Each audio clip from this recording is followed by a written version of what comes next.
आजपासून जरी सुरुवात केली ना की सगळ्यांना शिकवण्यासाठी मी माझ्या संत संघामध्ये माझ्या मुलाबाळांना आणेन, माझ्या नवऱ्याला घेऊन येईन, माझ्या आजूबाजूच्या नातेवाईकांना मी बोलवेन किंवा शेजापाजाऱ्यांना बोलवेन. का माझं काम आहे ते. जसं मला वाटलं की मी चाललो आहे, मी जे एक तास दर आठवड्याला घालतोय ती माझी इन्व्हेस्टमेंट आहे, त्याच्यात माझा वेळ वाया नाही गेला तर मी ती माझ्या आयुष्यासाठी पुंजी करून ठेवतोय असं जर मनाला वाटत असलं तर अशी बाकीच्यांनी पण पुंजी केली पाहिजे, असा मनात विचार केला पाहिजे. किती बघा कणाकणानं मधमाशीचं पोळं जे असतं ना त्याच्यामध्ये मध एक बादलीभर पण मिळतो.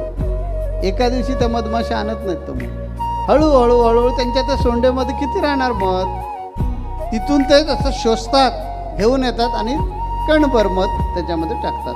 असं होता होता होता बऱ्याच परिश्रमानंतर एवढं मोठं मधाचं पोळं तयार होतं. तसंच आहे की आपल्या पुण्याचा अंश जो आहे तो कणाकणानं वाढवायचा.